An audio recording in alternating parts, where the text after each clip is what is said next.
మీ బట్టలకి సాఫ్టింగ్ ప్రొటెక్షన్ ఇచ్చే సరైన ప్రొడక్ట్ ఎలిం ఫ్యాబ్రిక్ కండిషనర్. మొక్కల తర్వాత కలుపుతారు, ముందు 100 రాని ఎంతైనా మగ పెళ్లివారే ఎంత దర్జాగా పేకాడుతున్నారు. ఏమండే పెళ్లి ఎప్పుడో తెల్లారుజామున 3 గంటలకి. ఏం పర్లేదు, మీరు కూడా వచ్చాయి. రండి రండిరా. రండి, నువ్వేనా ఒక ఏంటమ్మా ఇంత లేటు? తొందరగా పదండి, అయిపోతుంది. మీరెళ్ళి అమ్మాయి రెడీ అయిందేమో చూడండి. రానివ్వండి బాబు, రానివ్వండి. ఫుల్ కౌంట్ రానివ్వండి. ఒరే, మొక్కలు తిరిగిన మొగోళ్ళతోటి పోటీకి వచ్చారా?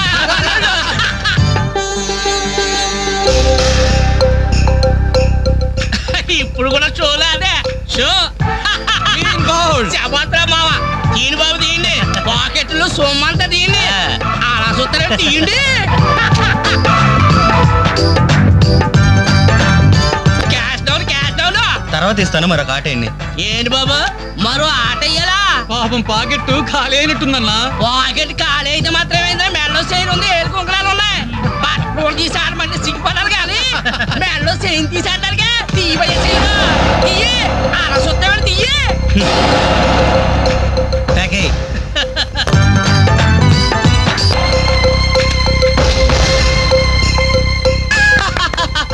ఈ ఆట కూడా మాదే. టోటల్ గా వాష్ అవుట్ చేసే వరకు మేము వదలం. డబ్బులు ముందు మొక్కలైనా తర్వాత డబ్బులు ఇస్తాం. అప్పు గిప్పు జాంతానాయి. ఉంటే డబ్బులు తీ, లేకపోతే ఒంటి మీద నగలు తీ. వాళ్ళ ఒంటి మీద వస్తువులు ఎక్కడైనా వేసుకుని చొక్కాలు తప్ప.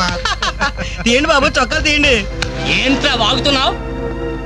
పద్ధతి కాదు బ్రదర్, మర్యాదగా చొక్కా వదులు. నీకు మర్యాద ఏంట్రా?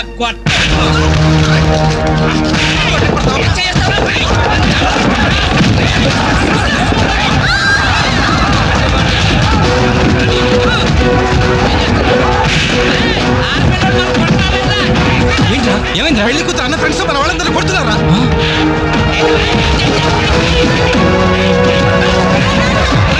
ఏంట్రా? పెళ్లి కొడుకు ఫ్రెండ్స్ మన వాళ్ళని కొడుతున్నారా?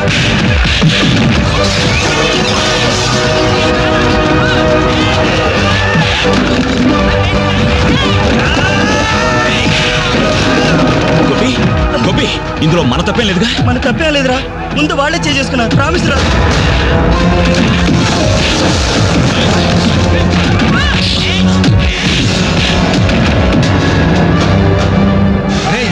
కాబోయే బావని కనీసం మర్యాద కూడా లేకుండా మా మీద చేసుకుంటావురా? ఎప్పుడో వేకువజామున 3 గంటలకి నా చెల్లి మెళ్ళలో తాళిబొట్టు కట్టిన తర్వాత నువ్వు నాకు బావవిరా. కానీ వీళ్ళు పుట్టినప్పటి నుంచి నాకు ఫ్రెండ్స్ రారా.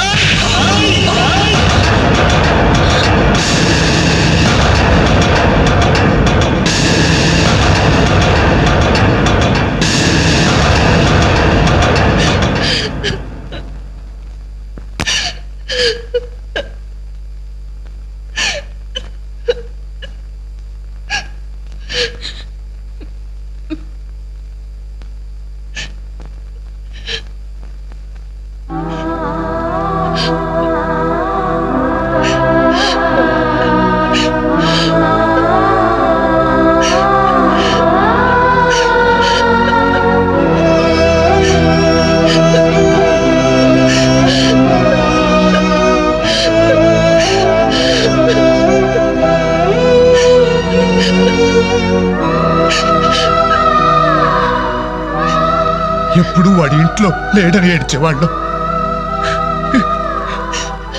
ఇప్పుడు వాడు ఉన్నందుకు ఏడవాల్సి వచ్చిందమ్మా.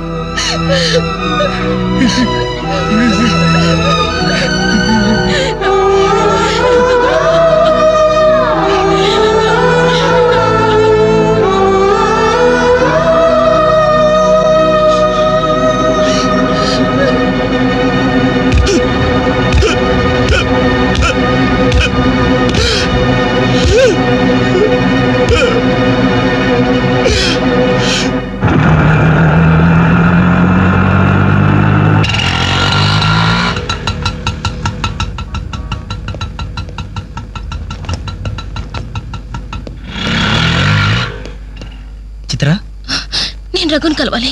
రా. రే రఘు, నీకోసం చిత్ర వచ్చిందిరా.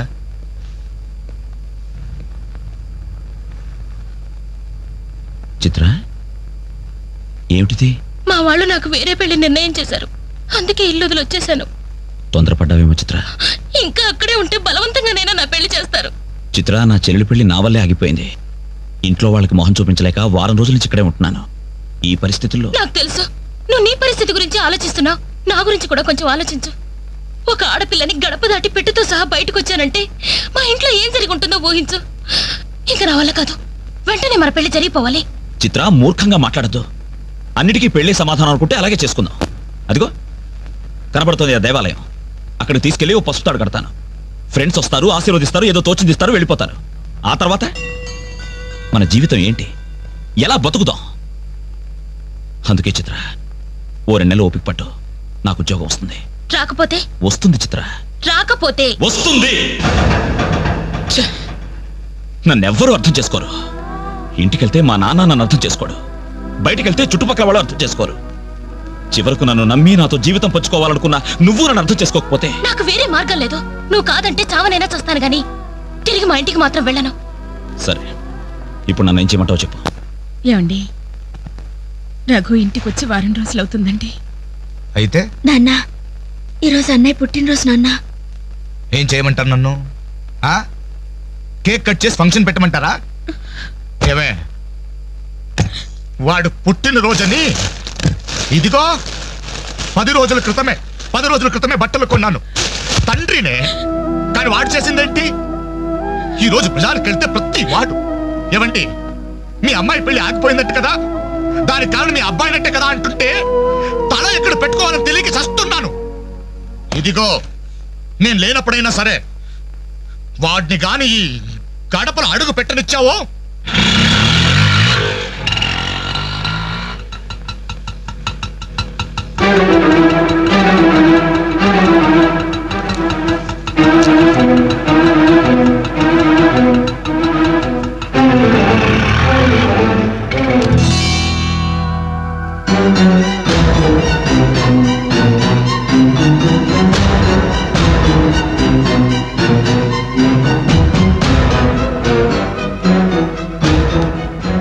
ఎవర్రా ఈ అమ్మాయి? నమస్తే అండి, నా పేరు చిత్ర. నేను మీ అబ్బాయి 5 ఏళ్ల నుంచి ప్రేమించుకున్నాం, పెళ్లి చేసుకోవాలనుకుంటున్నాం.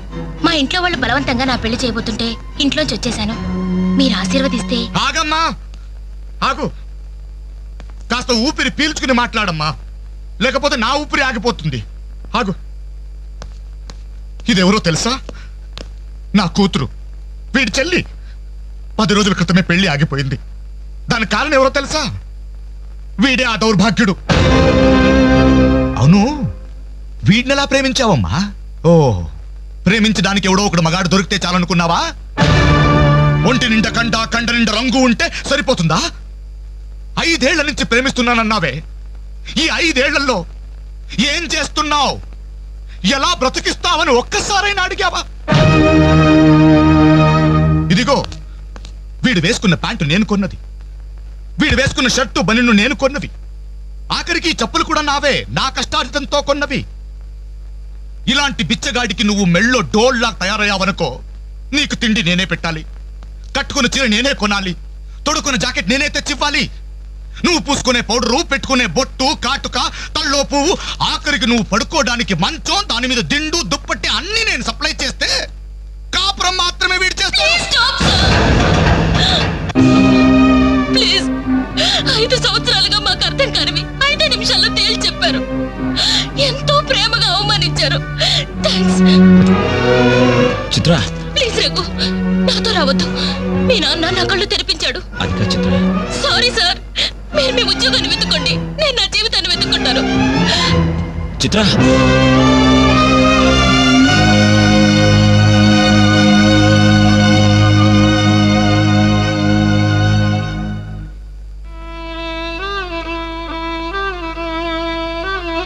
నాన్న, చాలా సంతోషం నాన్న. నా జీవితంలో మర్చిపోలేని అవమానం చేశావు. నన్ను ప్రేమించి నా మీద నమ్మకంతో వచ్చిన అమ్మాయి ముందు నన్ను మాటలతో చిత్రవత చేసి. అవునన్నా, ఈ ప్యాంట్ నీది, ఈ చొక్కా నీది, ఇదిగో నే కట్టుకున్న వాచి, వేసుకున్న చెప్పులు అన్నీ నీవే నాన్న. ఆఖరికి ఈ శరీరం, ఈ ప్రాణం కూడా నువ్విచ్చిందే నాన్న. నీ రక్తం పంచుకు పుట్టిన నీ బిడ్డ నాన్న. నాకు నువ్వు కాక ఇవన్నీ ఎవరు ఇంకెవరిస్తారు నాన్న? తండ్రి అనేవాడు కొడుకుతో 5 సంవత్సరాల వరకు తండ్రిగా ఉండాలి, 15 సంవత్సరాల వరకు గైడ్గా ఉండాలి, 15 సంవత్సరాల తర్వాత ఫ్రెండ్గా ఉండాలి అంటారు. కానీ నువ్వు నాకు ఏ దశలోనూ ఏమీ కాలేదు కదా నాన్న. పైగా 25 సంవత్సరాలు కష్టపడి పోషించిన కొడుకు వ్యక్తిత్వాన్ని ఒక అమ్మాయి ముందు చంపేశా. నా పుట్టినరోజు నాడు నాకు గొప్ప బహుమానం ఇచ్చావు నాన్న. జన్మ జన్మలకి మర్చిపోలేని బహుమానం. నా పుట్టినరోజు నాడే నేను చంపేశావు నాన్న. చంపేశా.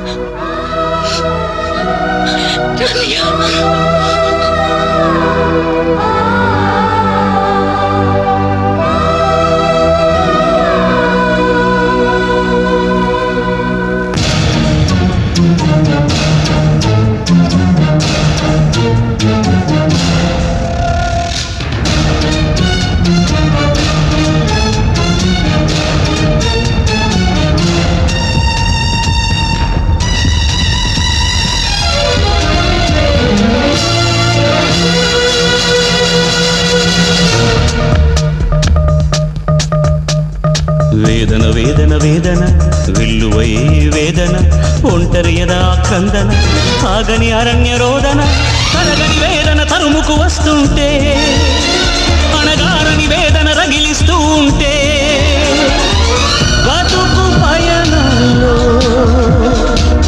అలసిపోతున్నా వేతల సమరంలో విసిగిపోతున్నా వేదన వేదన వేదన వెల్లువై వేదన ఒంటరి యదా క్రందన ఆగని అరణ్య రోదన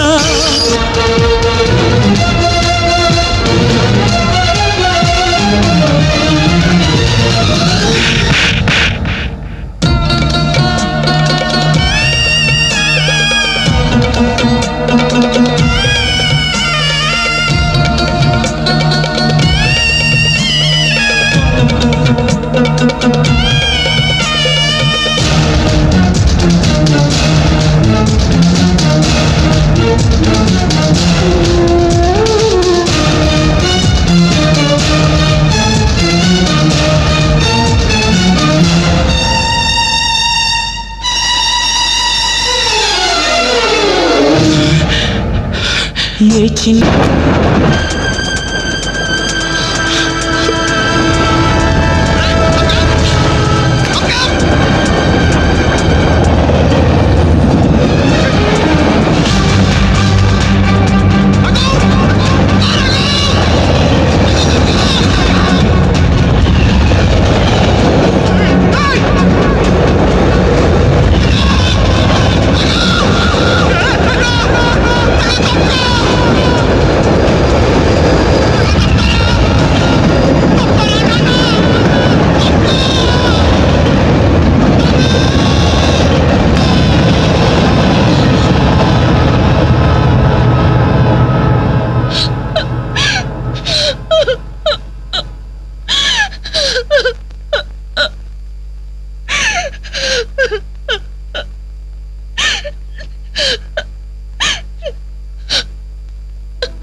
అన్నయ్యలాగా మీరు కాకూడదు. మీకు మంచి భవిష్యత్తు ఉంది. మీలో మీకే తెలియని టాలెంట్ ఉంది. మిమ్మల్ని మీరు నిలబెట్టుకునే శక్తి ఉంది. ఏదైనా సాధించగల సమర్థత ఉంది. మీలో ఉన్న శక్తి సామర్థ్యాలు మొండి గోడల మీద కూర్చోడానికో ఆడపిల్లలు అలవాటు చేయడానికో పరిమితం కాకూడదు. మీలో ఉన్న ప్రతిభను మీరు గుర్తించాలి. మీ జీవితం మీద మీకు నమ్మకం, ఆశ కలగాలి. అందుకే మిమ్మల్ని ప్రేమించాలని చెప్పాను. కాదంటే ఏ అఘాయిత్యం చేసుకుంటారోనని భయంతోనే అబద్ధం చెప్పాను. నా వల్ల, నా ప్రేమ వల్ల మీరు ప్రయోజకులుగా మారాలని ఆశపడ్డాను. ఇదేనా నేను చేసిన నేరం?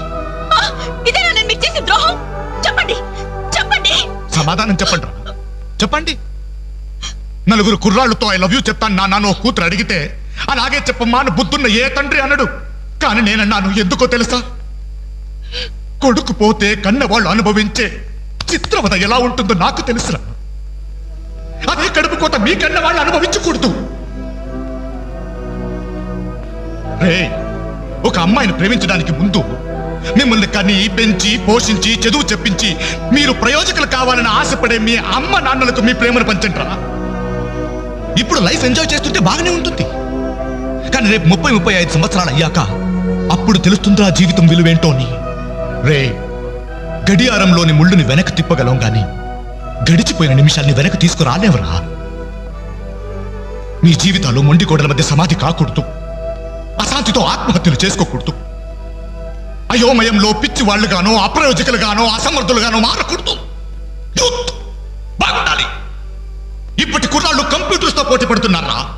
మీలాంటి కుర్రాళ్ళే పుల్లెల గోపీచంద్, విశ్వనాథ్ ఆనంద్, సచిన్ టెండూల్కర్ అలా కారణాలు మీకు. బాగుండాలి మీరు. Youth our future. బాగుండాలి, బాగుండాలి.